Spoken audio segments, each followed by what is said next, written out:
Hello बच्चों, learn verse academy में स्वागत है। आज के पेपर में हम डिस्कस करने वाले हैं इग्नू से जो भी बच्चे मास्टर्स ऑफ इंग्लिश लिटरेचर कर रहे हैं उनके लिए पेपर है। हम ये डिस्कस करेंगे कौन कौन से टॉपिक्स बहुत इंपॉर्टेंट है, किस तरह के क्वेश्चंस वो आपसे पूछते हैं और कौन से पोर्शंस में हमें ज़्यादा फोकस करना है। एज बिकॉज हमें पता है ये जो पेपर आने वाली है ये बहुत ही डिटेल ओरिएंटेड होता है, हमें डेप्थ तक पढ़नी पड़ती है। ये ऐसा नहीं है कि हम आज रात को पढ़े नॉवेल्स और ड्रामास की तरह कल सुबह जाकर लिख करें या MAG 5 की तरह। ये थोड़ी सी आप कह सकते हो डिफ़िकल्ट है। क्यों कि डिफ़िकल्ट है? एज़ बिकॉज़ इसमें बहुत सारी रेफ़रेंस टू कॉन्टेक्स्ट आती है, जिसमें आपको ये पहला जो क्वेश्चन नंबर कंपल्सरी क्वेश्चन रहता है, पहला नंबर, उससे इसमें बहुत सारा क्वेश्चन्स आपको रेफ़रेंस टू कॉन्टेक्स्ट दी जाती है। Now we are going to begin this video. Please stay at the end of the video because ये वीडियो थोड़ी-सी बड़ी होने वाली है, थोड़ी लंबी होगी, जिसमें बहुत सारा टॉपिक्स है। ब्लॉक 10 है, तो 10 ब्लॉक्स को डिस्कस करने के लिए हमें थोड़ा टाइम लगेगा। वीडियो को एंड तक ज़रूर देखना। अगर आपको कोई चीज़ ऐसे समझ में नहीं आई और आपको लग रही है कि कहाँ आपको क्वेश्चन पूछना है, तो आप हमें कमेंट सेक्शन में पूछ सकते हैं। तब तक के लिए वीडियो हम बिगिन करते हैं। तो आप देख रहे हैं कि ये जो पहला ब्लॉक है, block 1 and 2 is all about old and middle English. तो मिडल इंग्लिश से ही है, चौसर के है, ओल्ड इंग्लिश का तो उतना है नहीं, पर राइटिंग मिडल इंग्लिश और ओल्ड इंग्लिश का ही है, मिडीवियल इंग्लिश का है। तो चौसर में the general prologue and the nun's priest tale, ये बहुत इंपॉर्टेंट है, आरटीसी में अधिकतर टाइम में आया भी है। तो ये मैं कहूँगी ब्लॉक 1 एंड 2 आप छोड़ना मत, इसे ज़्यादा फोकस पे रखना। साथ में एडमंड स्पेंसर की एमरिटी, सोनेट 34, 67 एंड 77 भी पढ़ लेना। साथ में एपिथेलिमियन एंड प्रोथैलेमियन भी देख लेना। Block and 3 4 is all about metaphysical poets and John Milton. दो ब्लॉक में मैं दोनों ब्लॉक को समराइज कर दी हूँ आपके लिए और आपको हेल्पफुल होगी। तो ब्लॉक 3 में पूरे मेटाफिजिकल पोइट्स है और ब्लॉक 4 में जॉन मिल्टन है। जिसे मैं कहूँगी आप एल ग्रो एंड एल पिनर्सो को छोड़ सकते हो अगर आप चाहो तो। बाकी जितने हैं वो आप देख सकते हो, लेकिन सबसे इम्पोर्टेंट है सोनेट 19 एंड 23, ये इम्पोर्टेंट है। लिसिडियस ये भी इम्पोर्टेंट है। देखो क्या है ना बाबू, पेपर दो हिस्सों में बांटी जाएगी। तो जब दो हिस्सों में पेपर बांटी जाएगी, जो सेकेंड वाला पोर्शन रहेगा ना वो बहुत इजी है। पहला जो पोर्शन है वो तो नंबर 1 आरटीसी है, लेकिन नंबर 2 से लेकर नंबर 8 9 तक जो भी क्वेश्चंस रहेंगे उसमें आप देखोगे कि बहुत सारा आपको क्वेश्चंस देंगे जिसमें से आपको कोई और वहां से उस क्वेश्चन में से कोई चार करना है, सब नहीं करना है, कोई चार ही करना है। तो पेपर बहुत इजी रहता है, बस अगर आपको पता रहे सही स्ट्रैटेजी किस तरह से आपको करना है, कौन से पोर्शन में आपको ध्यान रखना है, कौन सा लोकेशंस आपको देखना है कि भाई मुझे ये वाले टॉपिक्स पढ़ने हैं और मुझे ये टॉपिक्स नहीं पढ़ने, तो ये पेपर बहुत ही इजी है। Just like a cup of your T. But अगर आपके पास सही स्ट्रैटेजी गोल्स नहीं है तो ये पेपर थोड़े से डिफिकल्ट लगेंगे, लगेगा कि भाई मुझे तो रॉकेट साइंस लिखना पड़ रहा है। जब मैं पहली पहली बार MEG 1 पढ़ रही थी तो मुझे भी वैसा ही फीलिंग आया था कि वाह मुझे क्या ही पढ़ना पड़ रहा है। But as long as I start understanding this paper, I recognize the portions that these are the portions I need to study and these are the things I did not need to see also। तो मैंने उसको cut out करके हटा दिया और जो मुझे चाहिए था मैंने उसी पे पढ़ाई की। मैं आपको 10 इयर्स भी दिखा दूंगी कि किस तरह से 10 इयर्स में क्वेश्चंस आते हैं और किस तरह से आपको क्वेश्चन आंसर्स लिखने भी हैं, तो मैं वो भी आपको बता दूंगी। हाँ, कुछ बच्चे होते हैं इग्नू में जो पहली बार मास्टर्स ऑफ इंग्लिश लिटरेचर लिए हैं पर उनका लिटरेचर बैकग्राउंड है नहीं। मैं उनके लिए एक चीज़ सजेस्ट करूंगी कि बच्चे आप एक काम कर सकते हो, आप एक क्रिटिकल एप्रिसिएशन आंसर्स बनाओ, जिसके लिए कुछ आपको करना नहीं है। उसमें आपका क्रिटिकल एप्रिसिएशन में कैसे आंसर्स बिगिन करनी होती है कि आप बस लिखोगे कौन से एज से बिलोंग करता है। थोड़ा-सा जो MA इंग्लिश लिटरेचर लेके पढ़ रहे हो, अगर आपके पास टाइम रहा या है, तो थोड़ा-सा एज पीरियड देख लेना। गूगल में आपको बहुत सारे मिल जाएँगे ऐसे डॉक्यूमेंट्स PDF जो एज पीरियड से है।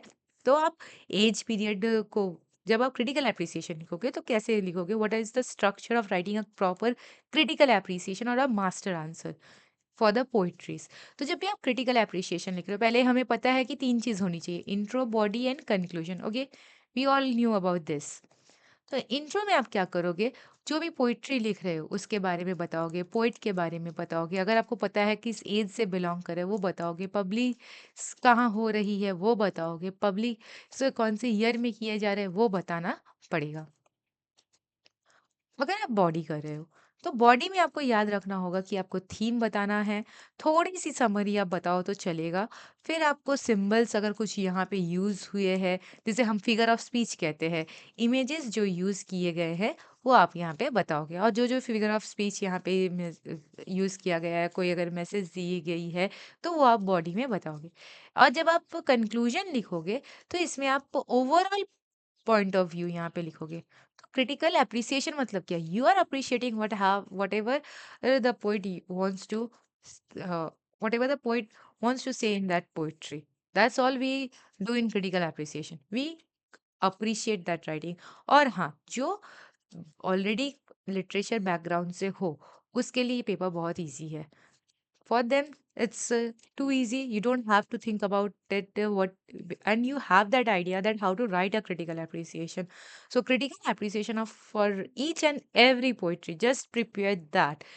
मान लीजिए ऐसा हुआ, what happened, what if you forget everything, सब कुछ भूल गए, बहुत सारे आंसर्स रेडी किए थे आप भूल गए, बहुत सारे नोट्स आपके पास है आप भूल गए एग्जाम हॉल में, तब आप क्या करोगे?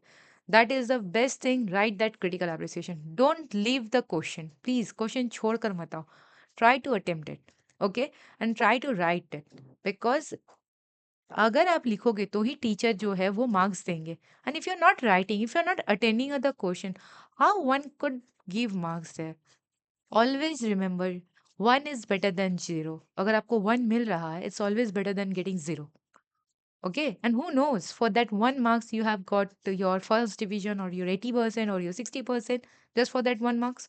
So don't leave any question. If you know the period, if you know what kind of writer he is, or what kind of poet he is, from which era he belongs, what kind of literature period was that, if you know everything, just try to attempt that answer. Okay. So new classical poets block 5 and 6 और 7 अगर देखेंगे तो new classical poets में आप अगर आप चाहो तो मैक फ्लेकन कर सकते हो, उतनी इम्पोर्टेंट नहीं है पर आप कर सकते हो। जो इम्पोर्टेंट है वो यहाँ पे मैं इम्पोर्टेंट लिख चुकी हूँ, वो आप देख लेना, वीडियो को स्क्रीनशॉट ले लेना, जो जो इम्पोर्टेंस है वीडियो को थोड़ा रिप्ले करके देख लीजिएगा।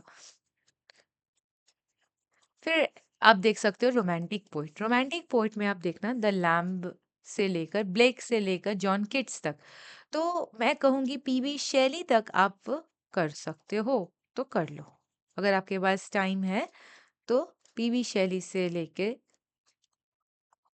ब्लेक तो करना ही करना है, साथ में Kubla Khan and dejection and ode करना है। प्रील्यूड बुक 1 की सिर्फ समरी पढ़ लेना, and the triumph of life की अगर टाइम मिले तो उसकी भी समरी पढ़ लेना, बाकी आपको कुछ यहाँ पे देखने की ज़रूरत नहीं है। ठीक है। अच्छा, ब्लॉक 8 में अगर आपके पास टाइम हो तो पोरीफेरस लवर आप देख सकते हो, फ्रा लिपोलिपि भी आप कर सकते हो अगर आपके पास ब्लॉक 8 के पास टाइम है, और otherwise you can leave block 8, पूरा ब्लॉक 8 आप छोड़ सकते हो क्योंकि आपको बहुत सारे क्वेश्चंस मिल जाएंगे ऑप्शंस में। आपको सही ऑप्शंस चूज करना है, आपको सारी पढ़ने की जरूरत नहीं है, you need to work hard as well as work smartly. You just need to decide which are the portion you are going to study and you are going to write in your exam. फिर pre रैफलाइट कर लेना, ये important है, बाकी नहीं भी करोगे तो चल जाएगा।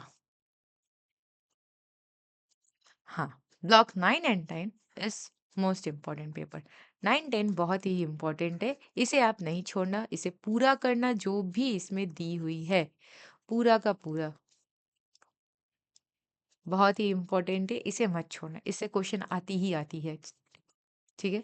मैं अभी आपको दूसरा क्वेश्चन ईयर पेपर दिखा देती हूँ, 10 ईयर्स, किस तरह के 10 ईयर्स के पेपर्स में क्वेश्चंस पूछे जाते हैं। अगर आप देखोगे कि देखो लास्ट ईयर का जो क्वेश्चन पेपर था ये जून 2024 में, अगर आप देखोगे तो देखो पहला क्वेश्चन, देखो मैं बोली एमेरिटी क्वेश्चन आप छोड़ोगे नहीं, एमेरिटी इंपॉर्टेंट है, आ गया स्पेंसर। दूसरा देखो लिसिडियस आ गई। तीसरी देखो डिजेक्शन एंड ओड, ये भी आ चुका।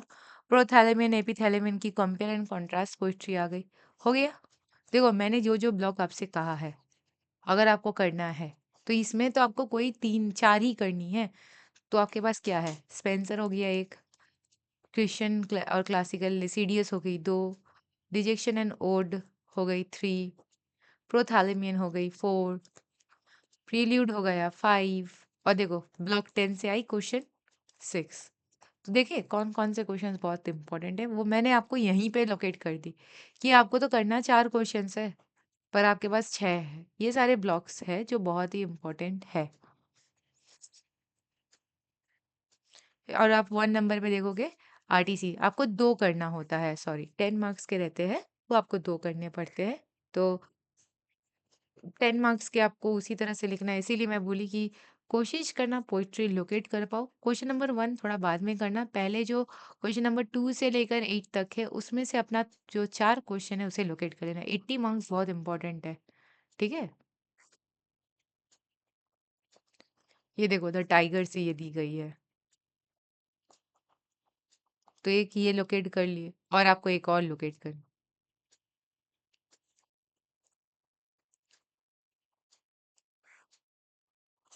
फिर देखो अगर मैं आपको पेपर दिखाऊं 2023 दिसंबर की, तो देखो आ गई चौसर एक, दूसरा विलियम डब्ल्यू बटलर ईट्स की, डब्ल्यू बी ईट्स की आ गई दूसरा, ब्लॉक 10 हो गया, ठीक है। ब्लॉक 10 फिर थ्री, मिल्टन फोर, फिर देखो ईट्स, डब्ल्यू बी ईट्स, फिर ब्लॉक 10 फाइव, फिर ब्लॉक 10 सिक्स।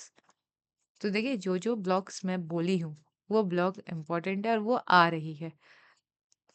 अगर आप थोड़ा सा और डिफरेंट टाइप के पेपर मैं दिखाती हूँ, जैसे है ये जून 2023, इसमें पेपर अगर देखोगे तो इसमें भी वही आरटीसी 20 मार्क्स के ही है, 10-10 मार्क्स करके करने हैं, ठीक है। ये जो है ना ये गॉबलिन मार्केट की है, तो ये हो गई ब्लॉक 9 से आई है। और ये ब्लॉक 10 से होगा या ये मुझे उतना याद नहीं है। कुछ सेलिंग टू बाइजेंटियम होनी चाहिए पर मुझे याद नहीं है, इतनी सारी पोइट्री है पढ़ानी पड़ती तो अभी उतना याद नहीं आ रहा है। जो मेरी फेवरेट पोइट्री है उसे मैं लोकेट कर ही लेती। देखो आया मेटाफिजिकल पोइट्री ब्लॉक 3 का है, लिसिडियस ब्लॉक 4 है। हाँ वो उतना मैं छोड़ नहीं बोली हूँ। फिर देखो बायरन और शेली की पोइट्री में अगर कंपेयर करना चाहते हो तो करो, नहीं करना चाहते हो छोड़ दो।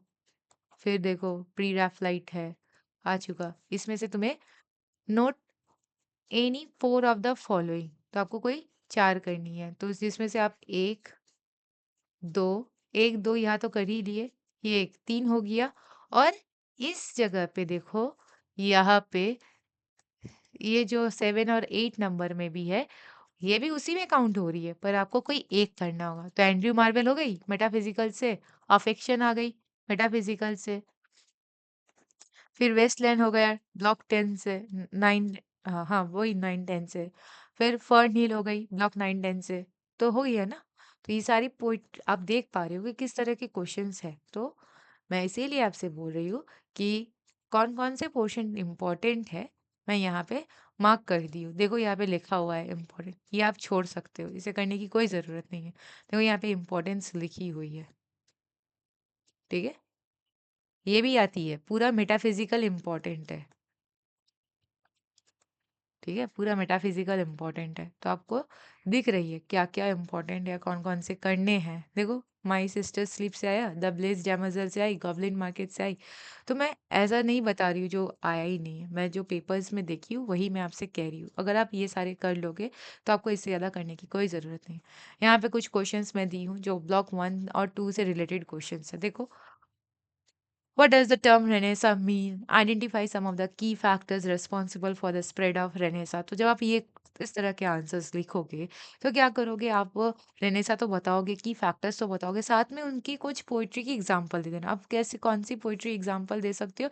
एपिथैलियम, आप थोड़ी सी पोइट्री अगर आप चाहो रेनेसा पीरियड में तो आप एपिथैलेमियन प्यूथैलेमियन की दे सकते हो, कोई बात नहीं है। उसके बाद देखो अब एमोरिट्टी की भी आप दे सकते हो। एमोरिटी एक सोनेट्स है। ये सोनेट किसे कहते हैं, किस तरह के इमेजेस इसमें यूज की गए। अब ये images of sensuality in Amoretti sonnets दी हुई है, तो क्या करोगे, तीनों जो सोनेट्स है 34, 67 और 77, ये जो तीनों सोनेट्स है, ये तीनों सोनेट्स आप उस तीनों सोनेट्स के एग्जांपल्स आप यहाँ पे दोगे। फिर देखो, compare and contrast between Epithalamion and Prothalamion as a wedding songs. तो ये क्वेश्चन बहुत बार पूछे गए हैं। अब आ रहे हैं चौसर में। चौसर में प्रोलॉग का आर्ट ऑफ कैरेक्टराइजेशन किसे किसे प्रोलॉग में दिखाई गई है। तीन प्राइमरी सोर्स आपको बतानी होगी चौसर की वोकेबलरीज जो उन्होंने यूज किए हैं। फिर यहाँ पे कुछ दिया हुआ है, attempt any analysis of the portraits of the prioress. ये जब आप the prologue to the Canterbury Tales करोगे ना, तब आपको ये मिलेंगे, the monk, the friar, the wife of the Bath. फिर देखो, फिर एमोरिटी दी गई है। तो चौसर और एमोरिटी में, सॉरी, चौसर और स्पेंसर में कभी कभी आते रहती है और इसमें क्वेश्चंस, या अगर चौसर देखोगे आरटीसी में आ गया है, तो एमोर स्पेंसर्स को देखोगे लॉन्ग में आ रही है। तो इसीलिए मैं कहती हूँ ब्लॉक 1 एंड ब्लॉक 2 इम्पोर्टेंट है, go for it, don't have to scare about it. और अभी से पढ़ना शुरू कर दो, don't do at the first night और one night before your exam. These are the portion you need to focus, you can opt this. Chaucer और Spenser आप छोड़ नहीं सकते हो, ठीक है। देखो, फिर analyse the use of time and temporality in Spenser's Epithalamion and Prothalamion. फिर देखो, write a critical note on Chaucer's art of portraiture in general prologue. तो आपको देखने को मिल रही है कि किस तरह के क्वेश्चंस यहाँ पे चॉसर्स और एडवांस पेंसिल से पूछे जा रहे हैं। If you want to take a screenshot, you can take a screenshot, और if you want to have this PDF, you can have this PDF and this is free. आपको इस पीडीएफ के लिए कोई पैसा, कोई पेमेंट नहीं करनी है। Just ping me a message on my given WhatsApp number, I will just give इस पीडीएफ के लिए। आप मुझे मैसेज कर सकते हो कि मैम मुझे ये पीडीएफ चाहिए जिसमें सारे डिटेल्स दिए गए हैं, मैं आपको दे दूंगी। There will be no issue और no kind, you won't have any kind of problems, okay. और कोई चार्जेबल नहीं है इस पीडीएफ के लिए, फॉर दिस पर्टिकुलर पीडीएफ। फिर देखो, comment on the images of sensuality in Amoretti sonnets by Spenser. तो आप देख ही रहे हो किस तरह के क्वेश्चन ब्लॉक 1 और 2 से पूछे गए। अब आते हैं ब्लॉक 3 और 4 से। ब्लॉक 3 और 4 से देखो, क्रिश्चियंस और क्लासिकल एलिमेंट्स को बताने के लिए बोले। मैं बोली ना, अगर आप क्रिटिकल एप्रिसिएशन हर पोइट्री के लिख लोगे ना, तो आपको कोई भी क्वेश्चन वो पूछे, कोई भी क्वेश्चन वो आपसे पूछे, आप वो आंसर लिख सकते हो। क्योंकि क्रिटिकल एप्रिसिएशन इस तरह के आंसर्स होते हैं बाबू, जिसमें ना ओवरऑल पूरे कुछ भी आंसर, एक तरह के मास्टर्स आंसर आप कह सकते हो, जो आपको बहुत हेल्प करते हैं आगे लिखने के लिए, जो आपको सोचना नहीं पड़ता कि आप क्या लिखोगे क्या नहीं लिखोगे। फिर देखो, तुम लोगों को और क्या करना है, जॉन डन की पोइट्री है। मैं बोली ना, ब्लॉक 3 ब्लॉक 4 बहुत इंपॉर्टेंट है, इससे बहुत सारे क्वेश्चंस आते हैं। जैसे ये सारे क्वेश्चंस तो इम्पोर्टेंट है ही। आप ये 8 नंबर क्वेश्चंस चाहो तो छोड़ सकते हो, you don't have to write और प्रिपेयर दिस, ओके। अगर आप चाहो तो 8 नंबर वाला क्वेश्चन छोड़ सकते हो। और और कोई नहीं भी छोड़ोगे तो चलेगा, बाकी सब आप प्रिपेयर कर लोगे तो हो जाएगी।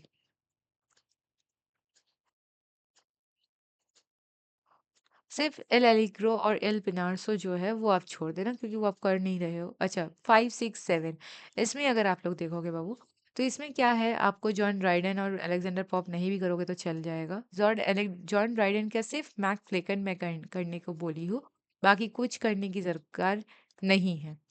फिर प्रील्यूड है। रोमांटिक बहुत इंपॉर्टेंट है, क्योंकि रोमांटिक में से क्वेश्चन आते ही आती है, जो आपको करना ही करना पड़ता है। तो रोमांटिक इंपॉर्टेंट है, रोमांटिक आप छोड़ नहीं सकते हो। जैसे विलियम ब्लेक भी इम्पोर्टेंट है, प्रील्यूड, मैक फ्लेकन। देखो, ये सारी पोइट्री बहुत इंपॉर्टेंट है। मैं यहाँ पे क्वेश्चंस दे दी हूँ, आपको अलग से क्वेश्चंस ढूंढने की ज़रूरत नहीं, बस ये सारे क्वेश्चंस आपको प्रिपरेशन करनी है। फिर write a critical appreciation of the poetry, Hyperion fragment, the triumph of life, sick rose, London. आप देख रहे हो, इसकी क्रिटिकल एप्रिसिएशन, ये सारी पोइट्रीज की आपको प्रिपरेशन करनी है। रोमांटिक पोइट्स के बारे में आपको क्या ज्ञान है, मतलब वही जिस तरह से भी आपको, सॉरी, जिस तरह से अभी आपको रेनेसा में पूछा गया था, उसी तरह से आपको रोमांटिसिज्म में पूछी गई है। दूसरा आप देख सकते हो रेस्टोरेशन एज को क्यों कहा जाता है, एज ऑफ ड्राइडन। दो पोइट्रीज आपके एग्जाम्पल से लेकर बताओ। तो age of Dryden obviously John Dryden के बारे में है, तो आपको इनडायरेक्टली यहाँ पे मैक फ्लैकन के बारे में पूछ रहे हैं। समझ गए? ये वाला पढ़ने बोली हूँ, द ट्रायम्फ ऑफ लाइफ। फिर देखिए विलियम ब्लेक इम्पोर्टेंट है, ड्राइडन इम्पोर्टेंट है, अलेक्जेंडर पोप जहां जहां देखो उसके ओमिट करके उसे एग्जिट का रास्ता दिखा देना। ठीक है। रोमांटिक रिवाइवल जरूरी है, विलियम वर्ड्सवर्थ की जरूरी है। क्रिटिकल डिस्कस ऑगस्टिन सटायर ये दरकार नहीं है, सिर्फ जॉन ड्राइडन कर लेना। बहुत सारा ऑप्शन देता है, 6 या देखे तो हो 2 से लेकर 8 तक ऑप्शंस ही ऑप्शंस रहते हैं। आपको तो करना कोई 4 है, 6 6 7 तो रहता ही है एक्स्ट्रा, आपको करना ही 7 एक्स्ट्रा रहता है, आपको करना कोई 4 है, तो 3 तो आप कोई भी छोड़ ही सकते हो। फिर ब्लॉक 8 जो मैं कह रही थी जो इम्पोर्टेंट है, स्टैमिसल इम्पोर्टेंट है। ये देखो my sister sleeps and the blessed damozel में वुमेन को किस तरह से दिखाई गई है। गॉब्लिन मार्केट भी इम्पोर्टेंट है। प्री राफलाइट्स के बारे में बताओ, कोई एक पोइट के बारे, पोइट्री के बारे में बताओ। इनडायरेक्टली आपसे क्या पूछ रहा है? My sister sleep the blessed damozel जो लिखी गई है डीजी रॉस्टी के थ्रू, या आप उनकी बहन क्रिस्टियना रॉस्टी जो गॉब्लिन मार्केट लिखी है उसके बारे में बताओ। पर इनडायरेक्टली वो आपसे प्री राफलाइट पोइट्स के बारे में पूछ रहे हैं, जो आपके टेक्स्ट में मौजूद है वही आपको बताना है। फिर 7 नंबर आप देख लेना। फिर आप चाहो तो 10 नंबर देख सकते हो, 12 नंबर देख लेना। ठीक है। Now 9 and 10, this is the most important part and hardly इसमें 23 क्वेश्चंस है। तो आप देख सकते हो कि सारे क्वेश्चंस मैं यहाँ पे इकट्ठा की हूँ, सारा मैं यहाँ पे लिख दी हूँ। जैसे क्रिटिकल एप्रिसिएशन देखो ज़्यादातर पूछा गया है। अगर आप फोकस करोगे discuss as a modernist poet, theme बताओ, कॉन्ट्रास्ट ऑफ आर्ट और लाइफ को दिखाओ, Alexander feast in the power of music, critical appreciation, Fern Hill, पर्दा, T S Eliot, Dylan Thomas, W B Yeats. देख लो किस तरह के क्वेश्चंस यहाँ पे पूछे गए। तो ये जो पोर्शंस है, आपसे वो कुछ भी पूछे, मिथ पूछे, सिंबोलिज्म पूछे, अगर आपको समझ में नहीं आ रहा है, आप ब्लैंक आउट हो जा रहे हो, आपको याद नहीं आ रहा है क्वेश्चन आंसर्स में क्या लिखना है, क्रिटिकल एप्रिसिएशन किस तरह से लिखनी है, तो अगर आपको याद नहीं आ रहा है, तो आप जब ये पेपर एमईजी 1 करोगे तो दिमाग में 2-4 पॉइंट हमेशा याद रखना कि इस पेपर को करते वक्त मुझे क्या-क्या पॉइंट्स दिमाग में रखने हैं।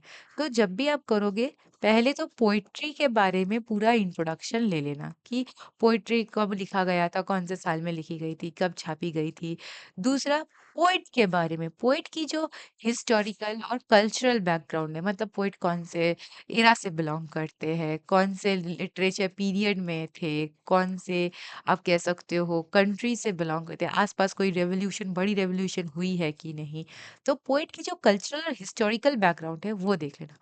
तीसरा, उसी पोएट्री से रिलेटेड थीम क्या है, सेंट्रल मोटिव क्या है, फिगर ऑफ, अगर कोई फिगर ऑफ लैंग्वेज यूज की गई है, फिगरेटिव लैंग्वेज, वो क्या है, सिंबल्स और इमेजेस क्या क्या यूज किए जा रहे हैं, ये सारे आपको देखने जरूरी हैं। साथ में 4 नंबर पे आप क्या करोगे, और ये जब हो जाएगी फिगरेटिव लैंग्वेज, ये सब आप जब देख लिए, कंक्लूजन। कंक्लूजन में आपको क्या करना है कि पोएट ने क्या दिखाने की कोशिश की, आपको क्या मैसेज मिला overall in this poetry, what you have get a message, what you learn from that, you have to write there, that's it.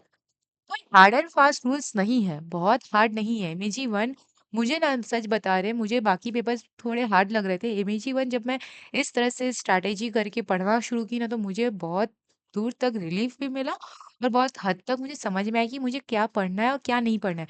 Even मैं ऑफलाइन क्लासेस और ऑनलाइन क्लासेस जो देती हूँ, उसमें भी मैं बच्चों को यही कहती हूँ। अगर आप लोगों को कोई भी क्लासेस करनी है इन फ्यूचर, तो मैं क्लासेस प्रोवाइड करती हूँ, ऑनलाइन क्लासेस देती हूँ, साथ में 2 डेमो क्लास देती हूँ। कोई क्वेरीज रहती है तो वो भी आप पूछ सकते हो। हफ्ते में आपको 3 ऑनलाइन क्लासेस मिल जाएंगे। हाँ, पर आपका जो पेपर है, ईच पेपर जो है वो चार्जेबल है।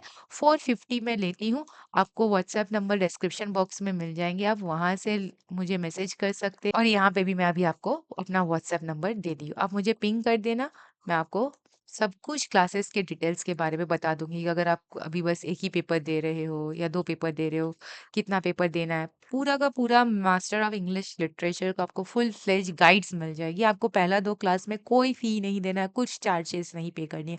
अगर आपको क्लासेस पसंद आई, तो आप क्लासेस कंटिन्यू कर सकते हो। 450 ईच पेपर का है, तो आप अगर 2 पेपर करोगे तो 900 कॉस्ट लगेगा और अगर आप पूरे के पूरे 4 पेपर करोगे तो 1600 लगेगी। थोड़ी-सी कम है क्योंकि आप लोग 4 पेपर कर रहे हो। अगर आप ईच पेपर करोगे तो सिर्फ़ 450 लगेगा। तो आप देख लेना, मैं पूरा यहाँ पे दे दी हूँ। पीडीएफ अगर आपको चाहिए तब भी आप मुझे मैसेज कर सकते हो, उसके लिए कोई चार्जेस नहीं लगेगी पीडीएफ के लिए। सिर्फ़ क्वेश्चंस की पीडीएफ अगर आपको चाहिए, तो आप उसके लिए मुझे मैसेज कर सकते हो। आई होप ये वीडियो आपको एमएजी 1 के इम्पोर्टेंट टॉपिक समझने में हेल्प करेगा। अगर ये वीडियो हेल्पफुल लगे हो तो लाइक, शेयर और सब्सक्राइब करना मत भूलना और कमेंट करके बताओ कि नेक्स्ट वीडियो आपको कौन से टॉपिक पे चाहिए। For the timing see you soon and मिलते हैं हमारे नेक्स्ट वीडियो में। All the very best. Thank you.